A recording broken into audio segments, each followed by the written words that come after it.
Bismillahirrahmanirrahim. Yang terhormat Bapak Presiden Republik Indonesia, yang terhormat Bapak Wakil Presiden Republik Indonesia, yang terhormat pimpinan lembaga negara, menteri dan kepala lembaga pemerintah non-kementerian, gubernur, bupati, dan wali kota, undangan yang berbahagia. Assalamualaikum warahmatullahi wabarakatuh. Selamat pagi, salam sejahtera bagi kita semua. Om Swastiastu, Shalom, Namo Buddhaya, salam kebajikan. Marilah kita pertama menaikkan rasa syukur kita kehadirat Allah Subhanahu wa Ta'ala, Tuhan yang Maha Kuasa, sehingga kita dapat hadir pada acara Musrenbang tahun 2021 dalam rangka penyusunan RKP tahun 2022. Dalam kesempatan yang baik ini, kami menyampaikan terima kasih atas kehadiran Bapak Presiden dan Bapak Wakil Presiden di tengah-tengah agenda yang demikian padat. Dan kami mohon berkenan Bapak Presiden untuk memberikan arahan bagi seluruh peserta Musrenbangnas. Kami sampaikan bahwa selain para pimpinan lembaga tinggi negara, menteri dan kepala lembaga non-kementerian, pagi ini secara virtual juga telah hadir gubernur seluruh Indonesia, termasuk bupati dan wali kota, termasuk para kandidat penerima penghargaan pembangunan daerah, yang semuanya mengikutinya melalui live streaming yang disediakan secara resmi melalui kanal Bappenas. Bapak Presiden, Bapak Wakil Presiden, dan Ibu Bapak yang kami hormati. Musrenbangnas tahun 2021 dilaksanakan secara virtual sebagai langkah bijak dalam merespon kondisi pandemi COVID-19 yang masih berlangsung hingga saat ini. Kita masih menghadapi tantangan yang berat, barangkali terberat sejak krisis finansial Asia 1998-1999 yang lalu. Namun tentu bukan hanya kita, tapi hampir semua negara di seluruh dunia sedang mencurahkan energi dan sumber dayanya untuk mengatasi wabah pandemi, serta berupaya untuk kembali pulih dari kondisi keterpurukan akibat pandemi. Untuk itu, pelaksanaan Musrenbangnas ini sangat penting sebagai upaya untuk menghasilkan rencana kerja pemerintah tahun 2022 yang responsif dan mampu menghadapi tantangan yang sedang kita hadapi. Mencermati perkembangan ekonomi Cina dalam 1 tahun terakhir, Cina merupakan salah satu contoh ekonomi yang pulih dengan cepat pasca pandemi. Pemulihan ekonomi Cina sudah terjadi sejak kuartal 2 2020 dan bahkan mengalami rebound pada kuartal 1 tahun 2021 dengan tumbuh sebesar 18,3%. Kunci pemulihan ekonomi Cina yang tepat, yang amat cepat ini adalah karena keberhasilannya dalam mengendalikan penyebaran virus COVID-19. Sementara itu, seiring dengan wabah COVID-19 yang mulai terkendali, ekonomi Indonesia diperkirakan mulai pulih dan tumbuh positif pada kuartal kedua 2021, dan pada kuartal 1 2021 diperkirakan pertumbuhan ekonomi masih terkontraksi pada sekitar kisaran 0,6 hingga 0,9 year on year, dan kita akan tunggu besok tanggal 5 Bapak Presiden yang akan diumumkan oleh BPS. Perkembangan kasus COVID-19 di Indonesia menunjukkan tren penurunan, namun di beberapa daerah terlihat adanya tren peningkatan seperti di Provinsi Bengkulu, Jambi, Bangka Belitung, Kepulauan Riau, dan Riau. Karena itu kami berharap masyarakat tetap perlu meningkatkan kewaspadaan dan tetap menerapkan protokol kesehatan secara ketat sehingga klaster-klaster baru COVID-19 dapat dihindari dan dikurangi. Vaksinasi tetap sedang dilakukan dan mudah-mudahan kita segera akan mencapai herd immunity. Dengan demikian, apabila kita dapat mengatasi dan mengendalikan, mudah-mudahan kepercayaan publik terhadap kondisi kesehatan akan meningkat dan mendorong pemulihan ekonomi.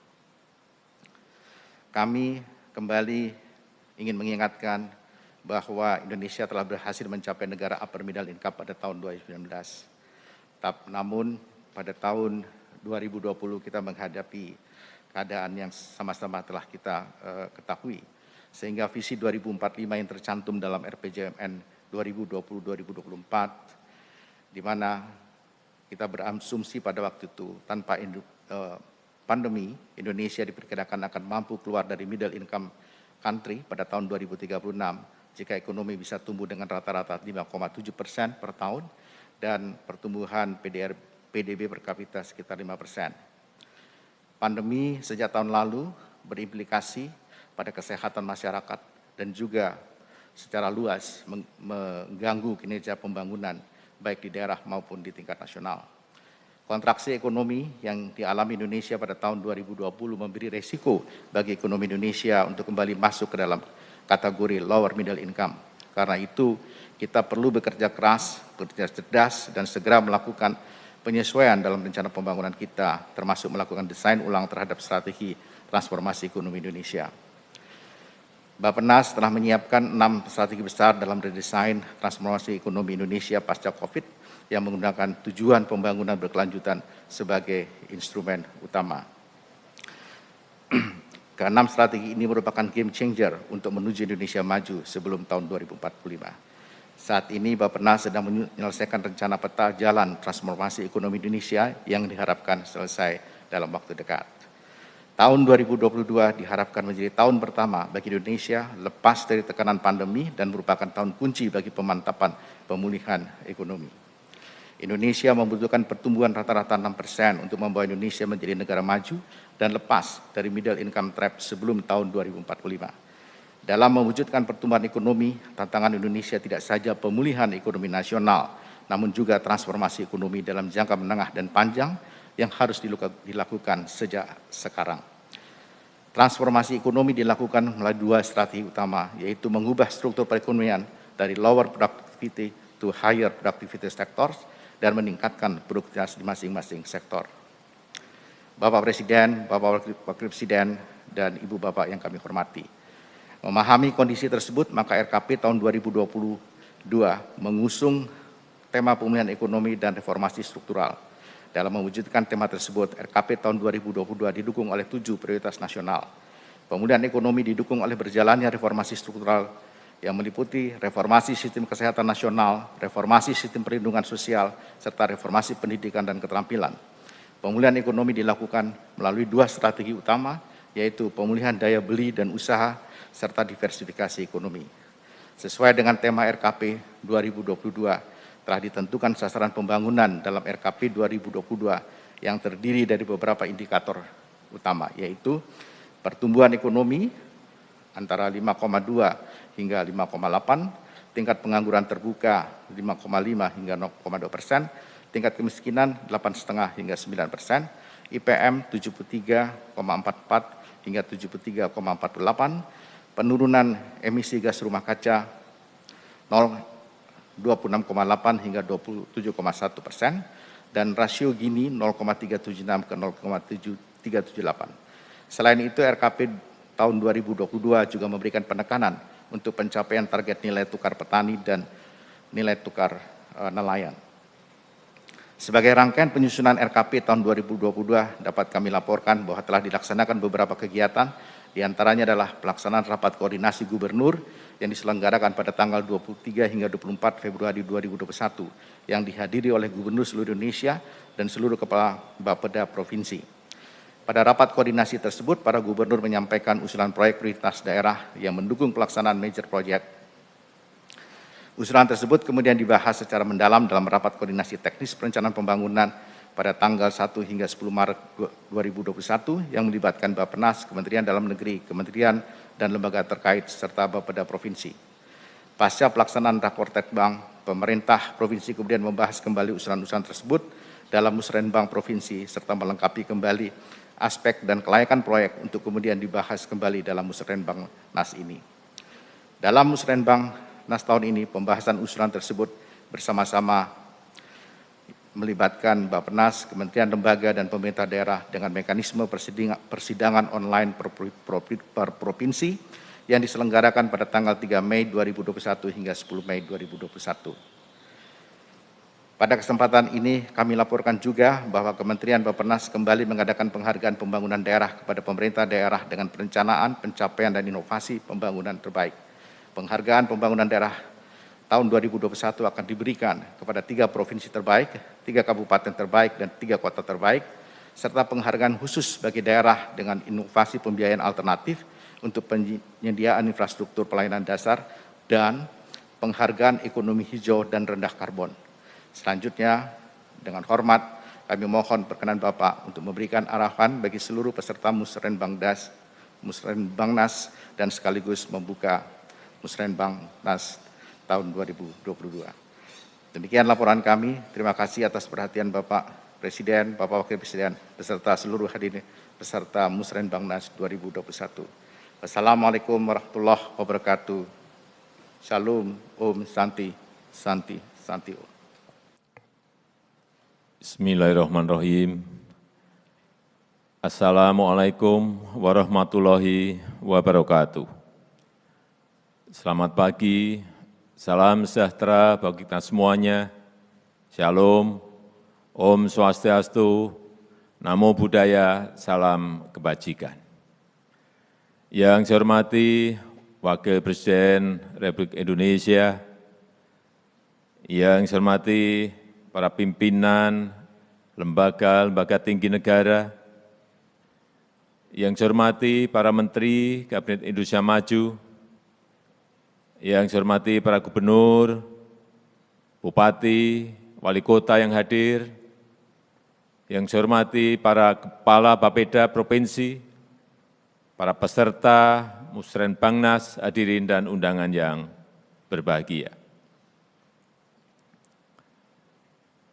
Pandemi COVID-19 ini memberikan pelajaran yang luar biasa dalam perencanaan pembangunan kita. Pertama, sebaik apapun perencanaan yang sudah kita buat,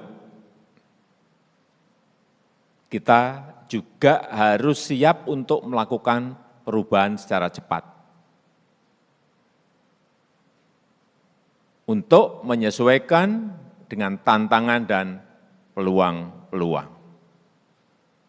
Yang tidak berubah adalah tujuan utamanya, yaitu untuk mensejahterakan rakyat, untuk memajukan bangsa. Tetapi caranya seringkali harus berubah, karena tantangan dan peluangnya setiap saat juga bisa berubah-ubah. Yang kedua, kita butuh sinergi kekuatan bangsa untuk memecahkan masalah yang kita hadapi, masalah kesehatan, masalah perekonomian. Disiplin protokol kesehatan, testing, tracing, treatment, dan vaksinasi membutuhkan dukungan dari semua, dari seluruh komponen bangsa. Butuh keaktifan dari seluruh jajaran pemerintahan, dari pusat sampai ke daerah. Demikian pula produktivitas dari kalangan industri, yang kecil sampai yang besar, untuk memproduksi alat-alat kesehatan dan obat. Juga dukungan dari negara lain ini juga sangat diperlukan. Yang ketiga, penggunaan ilmu pengetahuan dan teknologi mutakhir. Ini semakin tidak bisa kita hindarkan. Ketika pelayanan pemerintahan, pelayanan pendidikan, dan bisnis retail tidak bisa secara luring, kita harus berubah cepat menggunakan instrumen online, instrumen daring. Ketika kita butuh data yang cepat, data yang akurat, data yang terintegrasi, yang kita butuhkan adalah teknologi digital. Ketika kita butuh obat, butuh vaksin, butuh alat-alat kesehatan, yang kita butuhkan untuk cepatnya adalah kita butuh teknologi. Bapak Ibu yang saya hormati, menghadapi kompetisi dunia yang semakin ketat, maka kecepatan, ketepatan, dan efisiensi adalah fondasi penting untuk kita bisa bersaing. Para perencana harus mempertimbangkan betul-betul perkembangan ilmu pengetahuan dan teknologi.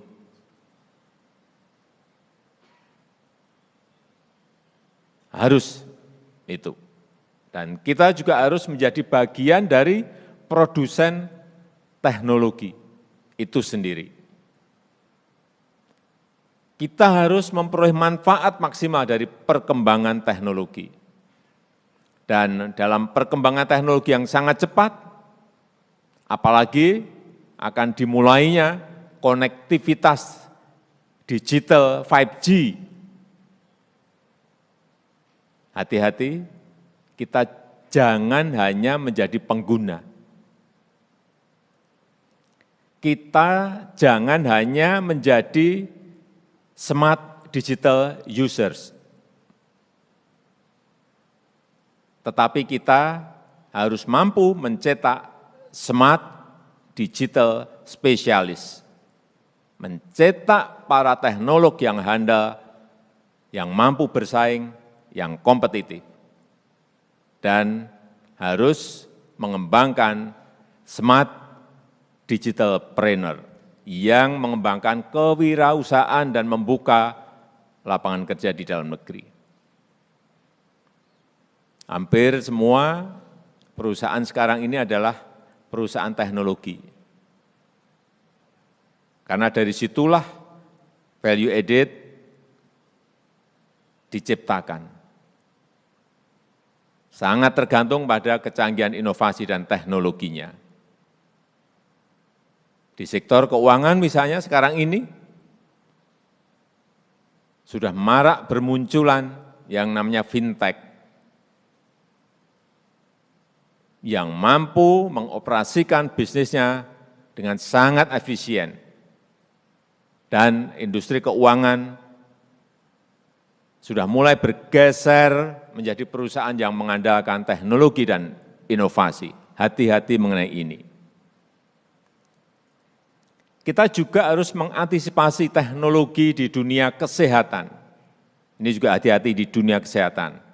Health tech akan semakin berkembang dengan pesatnya. Lebih dari sekedar pemeriksaan atau konsultasi medis jarak jauh, tapi juga pemanfaatan artificial intelligence (AI) untuk diagnosis, untuk pelaksanaan pengobatan, untuk precision medicine, hingga tindakan operasi jarak jauh. Segera ini akan bisa dilakukan dimanapun. Di bidang pendidikan, pandemi ini juga mengakselerasi, mempercepat penggunaan edutech. Pembelajaran jarak jauh menjadi sebuah kebutuhan, menjadi sebuah keniscayaan. Layanan pendidikan berbasis daring muncul di mana-mana. Akses pembelajaran dapat diperoleh dari berbagai sumber. Peran guru dan sekolah lebih sebagai fasilitator pendidikan untuk memfasilitasi merdeka belajar dari anak didiknya. Inilah perkembangan cepat yang perencanaan harus mengantisipasi semua itu. Harus responsif terhadap disrupsi yang membuat dunia berubah sangat cepat. Harus responsif terhadap tantangan dan peluang yang muncul secara cepat, yang sering tidak kita duga. Harus responsif terhadap perkembangan ilmu pengetahuan dan teknologi. Kembalinya ke sini. Belanja teknologi harus diperlakukan sebagai belanja investasi. Kita garis bawahi ini. Harus jelas manfaatnya terutama manfaat publik, manfaat bagi masyarakat dan negara. Tetapi juga harus dihitung efisiensinya, harus dihitung kontribusinya untuk pengembangan teknologi di dalam negeri, harus dihitung return on investment-nya sehingga bisa berkelanjutan terus.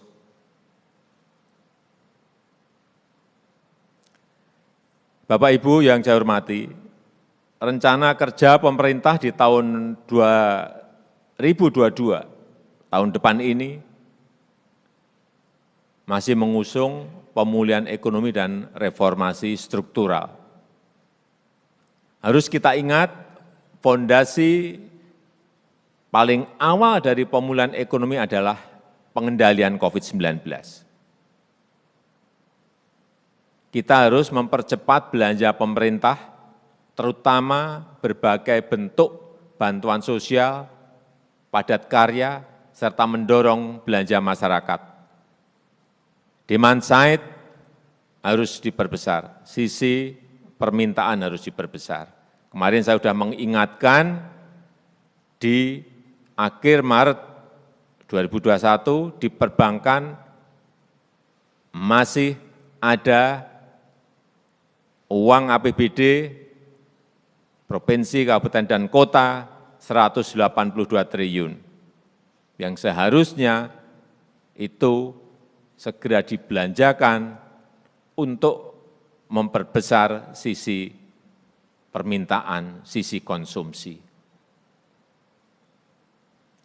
Kita harus juga mendorong agar industri mulai bangkit, para pekerja mulai bekerja, domestic supply side harus ditingkatkan, tetapi semua dilakukan dengan protokol kesehatan yang ketat. Jangan ditawar-tawar mengenai ini. Reformasi struktural secara besar-besaran sudah kita mulai dengan penetapan Undang-Undang Cipta Kerja. Semua kementerian, lembaga, dan pemerintah daerah harus sinergis dalam melaksanakan dan memanfaatkan reformasi struktural ini. Harus kita rencanakan sejak sekarang bahwa nilai tambah di sektor industri harus ditingkatkan, ketahanan pangan harus meningkat, dan pemulihan sektor pariwisata harus berjalan dengan baik. Kita juga harus memperoleh manfaat dari perkembangan dunia yang mengarah pada green economy. Ini hati-hati ke depan mengenai green economy. Kita juga harus menyadari bahwa kita adalah salah satu paru-paru terbesar dunia, dan kita bisa memperoleh manfaat besar dari hutan tropis dan hutan mangrove yang kita miliki. Oleh sebab itu, transformasi energi menuju energi baru dan terbarukan harus dimulai. Green economy, green technology, dan green product harus diperkuat agar kita bisa bersaing di pasar global. Dan kita sudah merencanakan ini untuk membuat Green Industrial Park, kawasan industri hijau, kan kita siapkan di Kalimantan Utara, karena kita ingin memanfaatkan hydropower yang ada di Sungai Kayan, dan ini akan menghasilkan energi hijau, energi baru terbarukan yang akan disalurkan kepada kawasan industri hijau sehingga muncul produk-produk hijau dari sana.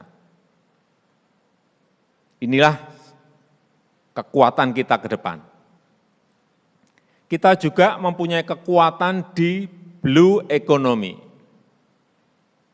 Indonesia adalah negara terkaya dalam hal biodiversity di laut.